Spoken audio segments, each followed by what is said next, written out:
peranan bioteknologi dalam bidang pangan. Di sini artikel yang akan kami bahas itu berjudul Nutritional Physicochemical Stability, Microbial Survivability, dan and Evaluation of Legume Yogurts. Yogurt itu merupakan produk olahan susu yang dibuat dengan proses fermentasi menggunakan bakteri asam laktat, diantaranya itu Lactobacillus bulgaricus dan Streptococcus thermophilus, dengan atau tanpa penambahan bakteri asam laktat yang lain. Metode yang digunakan pada aplikasi bioteknologi di artikel yang kami gunakan itu adalah metode fermentasi. Metode fermentasi sendiri merupakan proses perubahan kimiawi senyawa kompleks menjadi senyawa yang lebih sederhana dengan bantuan enzim yang dihasilkan oleh mikroba, seperti tadi misalnya oleh mikrobanya Lactobacillus atau Staphylococcus. Nah, fermentasi itu ada dua jenis, yaitu fermentasi alkohol sama fermentasi asam laktat. Produk yang biasanya dihasilkan dari fermentasi alkohol itu biasanya contohnya itu seperti wine, sedangkan kalau misalnya dari lactic acid fermentation itu yogurt. Jadi selanjutnya ada konsumsi produk nabati ini tuh dapat memberikan efek kesehatan pada tubuh. Nah, salah satu produk olahan nabati yang cukup populer itu tuh ada yogurt. Nah, yogurt nabati ini tuh bisa jadi alternatif baru bagi orang yang memiliki alergi susu sapi dan juga buat vegetarian. Nah, untuk kacang-kacangan itu kan termasuk ke dalam produk olahan nabati. Nah, kacang-kacangan ini tuh diakui sebagai bahan berkelanjutan dengan sumber protein, serat makanan, karbohidrat, oligosakarida, mineral, dan vitamin yang tinggi. Nah, selain karena kandungan gizi yang tinggi tersebut, harga produk yogurt nabati ini tuh relatif lebih murah dibandingkan dengan produk yogurt olahan hewani. Nah, sehingga produk yogurt nabati ini juga diharapkan ke depannya dapat meningkatkan produk probiotik. Kemudian karena kacang-kacangan memiliki sifat teknofungsional yang baik, seperti kemampuan emulsifikasi dan pembentukan gel, sehingga digunakan pada produk ini tuh kacang kedelai atau Glycine Max, kacang gude atau Cajanus cajun, dan kacang hijau atau Vigna radiata untuk menggali lebih jauh potensinya sebagai bahan fungsional dan nutrisi dalam sistem pangan. Baik, yang selanjutnya di sini ada metode next. Nah, untuk membuat yogurt sendiri ini ada beberapa bahan yang perlu kita persiapkan. Untuk bahannya sendiri di sini bisa dilihat di layar ya, ada kacang hijau, lalu kedelai, gom santan, kemudian ada gula, kemudian juga ada di sini kacang gude dan beberapa mikroba yang pada dasarnya umum digunakan untuk pembuatan yogurt. Kemudian yang berikutnya di sini ada tahapan pembuatan yogurt itu sendiri. Yang pertama itu adalah pembuatan tepung kacang-kacangan dan susu kacang-kacangan, di mana bisa dilihat di layar. Tahapan awal yang harus dilakukan adalah mencuci biji legum dan dikeringkan pada suhu sekitar 40 derajat Celcius dan waktunya itu semalaman. Kemudian setelah dicuci dan dikeringkan, biji legum itu digiling menjadi ukuran tertentu atau bahasanya adalah digiling kasar sebelum ekstraksi lipid. Nah, setelah itu direndam dalam N-heksana selama kurang lebih 1 jam dengan perbandingan biji dan N-heksana itu adalah 1:3. Kemudian pelarut dituang dari campuran dan proses diulang 2 kali. Kemudian untuk menghilangkan keberadaan heksana yang masih tersisa, itu dilakukan proses pengeringan dengan waktu semalaman dalam lemari asam. Nah, kemudian biji yang sudah dihilangkan lemaknya itu digiling halus dengan ukuran mesh 0,21 mm hingga membentuk seperti tepung. Nah, kemudian setelah terbentuk menjadi tepung itu dicampur air deionisasi hingga dihasilkan bubur.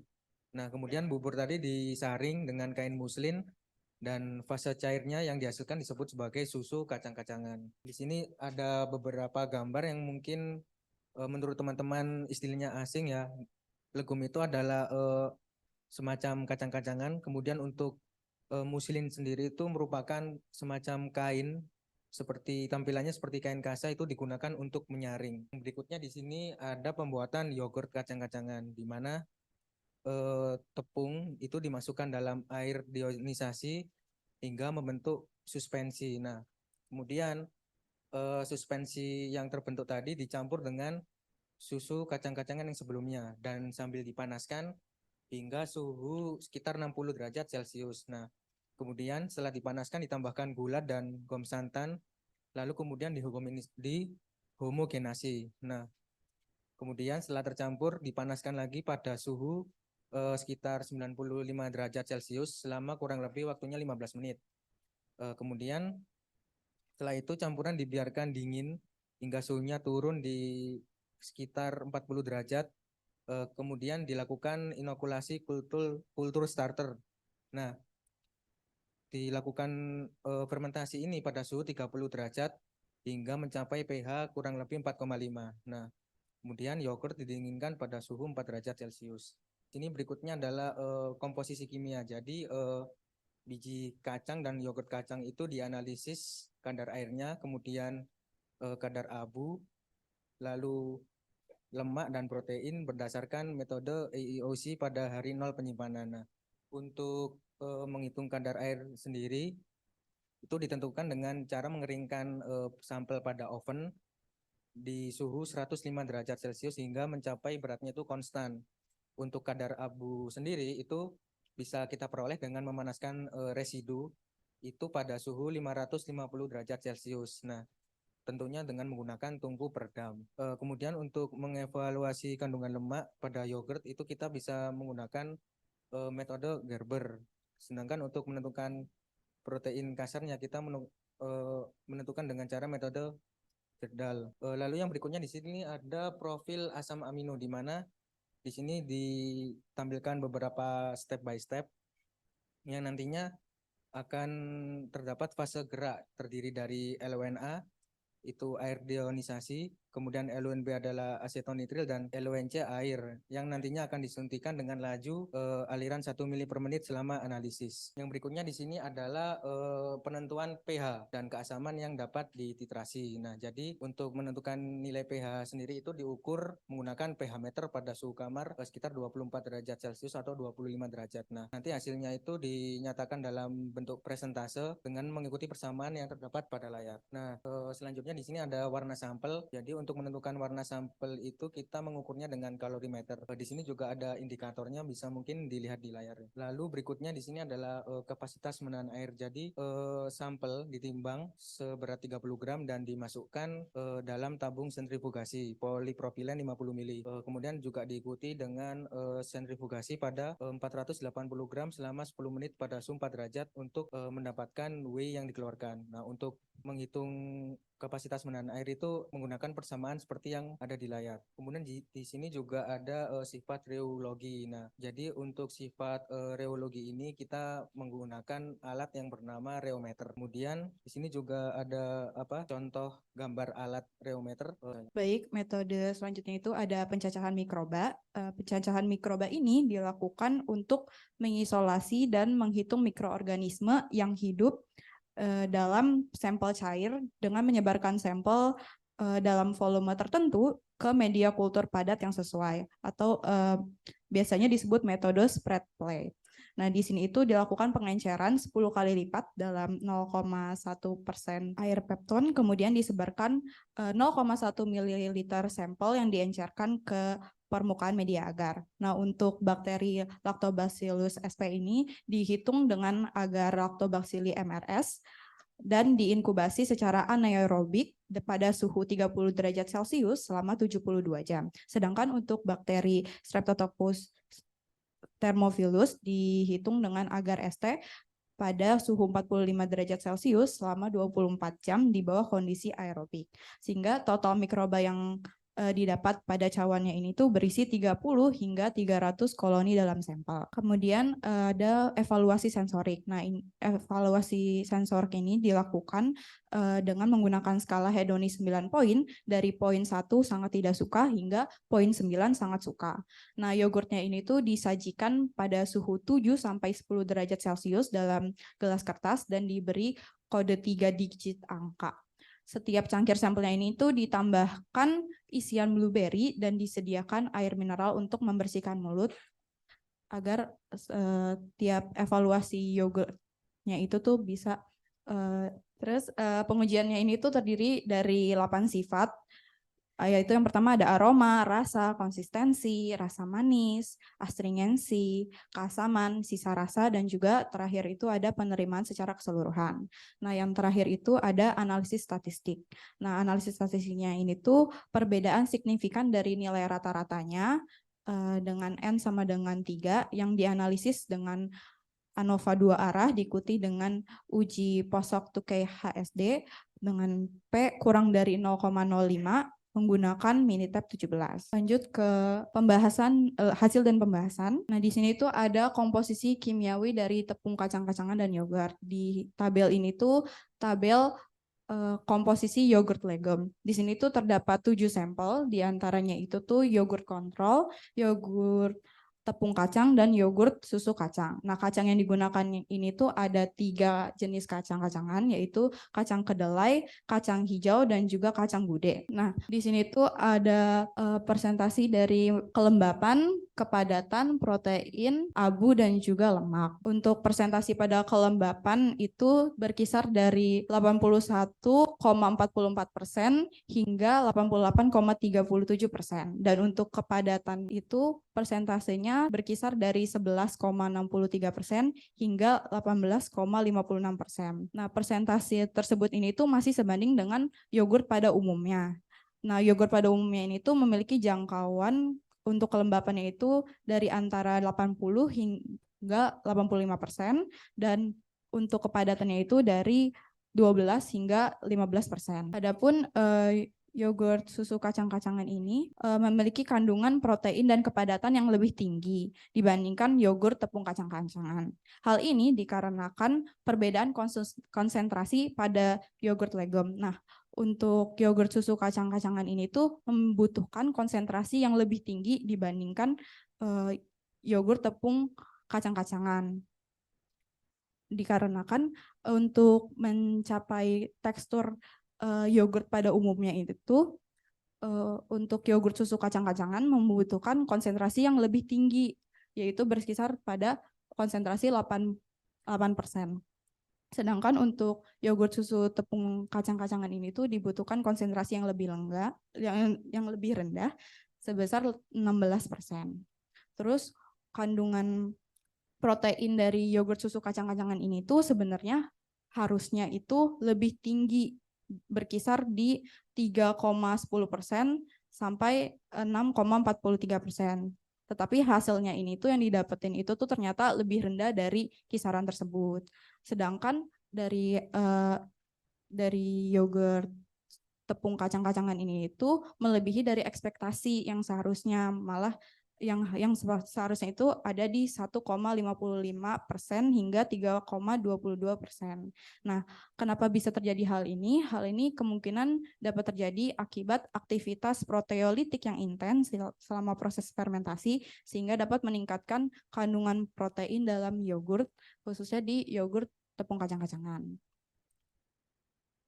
Sehingga yogurt susu kacang-kacangan dari tabel ini tuh disimpulkan kalau yogurt susu kacang-kacangan ini memiliki kandungan protein yang lebih tinggi dibandingkan yogurt susu kacang-kacangan dikarenakan perbedaan konsentrasinya tersebut untuk mendapatkan kelembapan yang sama seperti yogurt pada umumnya.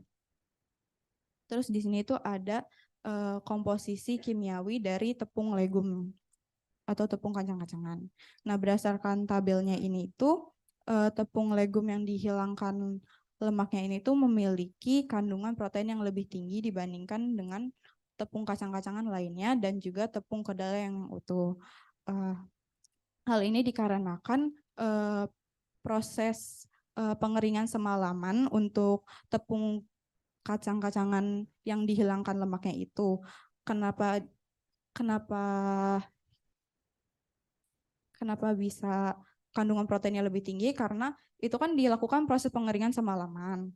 Nah, itu tuh gunanya untuk menghilangkan sisa pelarutnya. Ternyata lemaknya juga ikut dikeringkan sehingga didapatkan protein yang lebih tinggi dan juga lemak yang lebih rendah gitu.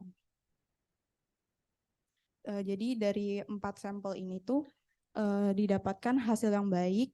Yang paling baik itu di tepung kedelai yang lemaknya telah dihilangkan. Terus di sini ada konten asam amino. Di sini ada konten asam amino. Di sini ada banyak asam amino yang terdapat di 7 sampel yogurt yang sudah dibuat. Dan asam amino utama yang ada di yogurt itu tuh, di yogurt legum itu adalah asam glutamat, asam aspartat, dan lisin. Dengan masing-masing jangkauannya itu tuh dari 0,237 hingga 0,620 gram per 100 gramnya. Terus untuk asam aspartat itu jangkauannya dari 0,140 hingga 0,413 gram per 100 gram dan 0,105 hingga 0,289 gram per 100 gram untuk lisin. Nah, jumlah asam amino dalam yogurt legumnya itu tuh sebesar 1.121 gram per 100 gram hingga 3.057 gram per 100 gram. Baik, untuk selanjutnya akan dilanjutkan oleh Debbie. Selanjutnya pH dan keasaman. Gambar A ini menunjukkan perubahan pH, sedangkan yang gambar B itu menunjukkan peningkatan persentase asam laktat. Jadi selama proses fermentasi itu akan dihasilkan asam laktat sebagai hasil produk metabolit primer dari perkembangbiakan bakteri asam laktat, sehingga nantinya itu akan terjadi akumulasi asam laktat yang dapat menurunkan pH yogurt. Pada gambar itu teramati kalau misalnya pH-nya itu mengalami penurunan, sedangkan persentase asam laktatnya itu mengalami peningkatan secara bertahap. Nah, penurunan pH tersebut itu menunjukkan bahwa substrat kacang-kacangan yang digunakan pada penelitian ini mendukung perkembangbiakan bakteri asam laktat dengan jumlah nutrisi potensial yang mencukupi tanpa harus adanya penambahan suplemen dari bahan berbasis susu hewan. Lalu dari hasil penelitian juga didapatkan bahwa ternyata formulasi yogurt yang menggunakan susu kacang-kacangan itu memiliki presentasi asam laktat yang lebih tinggi dibandingkan dari yang menggunakan formulasi tepung. Selanjutnya warna. Indikator yang digunakan parameter yang digunakan dalam penentuan perubahan warna itu ada nilai L, kemudian nilai A dan nilai B. Nilai L itu jika dia bernilai 0, maka warnanya itu cenderung gelap atau hitam, sedangkan jika bernilai 100, maka warnanya itu cenderung berwarna putih atau terang. Jadi semakin tingginya nilai L, maka warna yogurt yang dihasilkannya itu akan cenderung berwarna lebih putih dan lebih terang. Lalu ada parameter nilai A. Kalau misalnya nilai A-nya bernilai negatif, maka nanti warna yogurtnya itu akan cenderung berwarna kehijauan, sedangkan kalau misalnya positif nanti akan cenderung berwarna kemerahan. Nah, berdasarkan data hasil yang didapatkan, yang memiliki nilai A negatif itu kacang gude. Jadi yogurt yang dibuat dari formulasi kacang gude, sehingga yang warna dari yogurt tersebut berwarna kehijauan, sedangkan yogurt yang lainnya itu cenderung berwarna merah. Lalu parameter selanjutnya adalah nilai B. Yang nilai B itu kalau misalnya dia bernilai negatif warnanya kebiruan, sedangkan kalau misalnya dia bernilai positif warnanya kekuningan. Nah, bisa dilihat dari data yang didapat itu rata-rata yogurt yang dibuat dari kacang-kacangan itu memiliki rentang nilai yang positif, sehingga warna yogurtnya itu cenderung berwarna kekuningan. Selanjutnya ada kemampuan menahan air. Kemampuan menahan air dari yogurt yang digunakan dari yogurt berbahan dasar kacang yang digunakan dalam penelitian dapat dilihat di gambar. Salah satu komponen yang berperan dalam kemampuan menahan air yogurt itu adalah protein. Jadi protein itu merupakan komponen penting yang dapat membantu memperkuat jaringan mikrostruktur dalam yogurt yang dapat meningkatkan kapasitas menahan air dengan menjebak air dalam jaringan 3 dimensi. Jadi seharusnya yogurt yang terbuat dari kacang kedelai itu memiliki kemampuan menahan air yang lebih tinggi dibandingkan 2 kacang lainnya. Tetapi ternyata dari hasil penelitian didapatkan kalau ternyata yang dari kacang kedelai itu dia kemampuan menahan airnya itu lebih rendah. Jadi sehingga berdasarkan hasil penelitian tersebut disimpulkan bahwa selain protein, pati dan komponen karbohidrat lain seperti hemiselulosa dan serat itu juga ikut serta membantu dalam meningkatkan kapasitas menahan air pada yogurt. Lalu pada gambar juga dapat teramati bahwa selama penyimpanan kapasitas kemampuan menahan airnya itu menurun.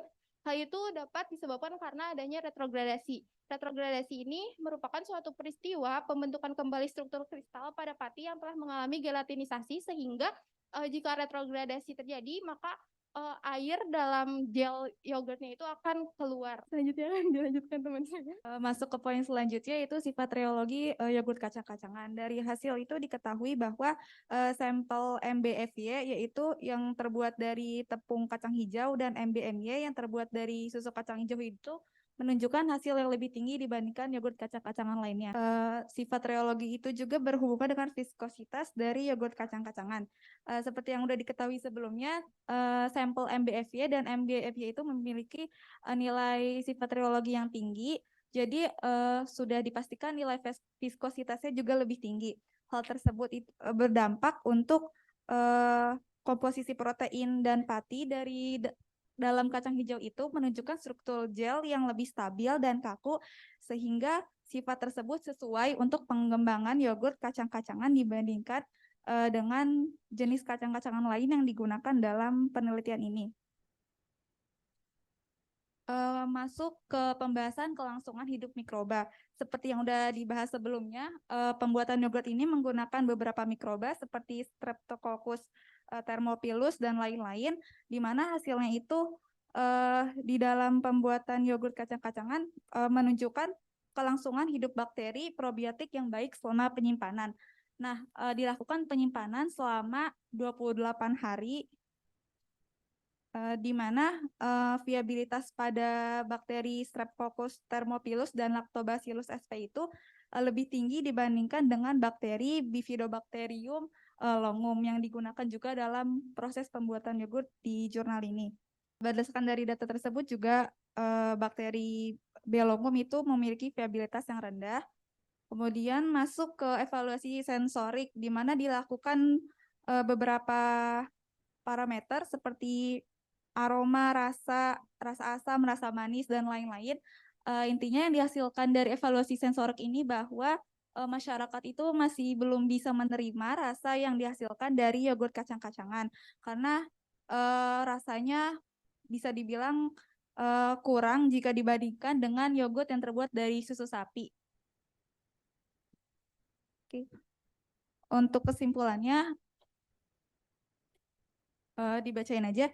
Jadi secara keseluruhan pembuatan yogurt berbahan dasar kacang-kacangan ini bisa menjadi alternatif untuk masyarakat yang nggak mengkonsumsi hewani seperti vegetarian atau yang mempunyai intoleransi laktosa, di mana yang paling berpotensi untuk dijadikan sumber pakan alternatif itu yogurt yang terbuat dari susu kacang-kacangan karena memiliki protein yang lebih tinggi.